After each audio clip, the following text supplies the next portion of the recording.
ఓరే ఓరే ఓరే, నీ టైగర్ బాబు జంప్ అయిపోయినాడా? అయితే నువ్వు ఖాళీయే కదా?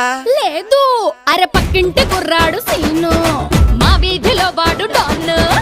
ఇలాంటి అందగత్తె జిల్లాలో లేదు అంటూ రక్తం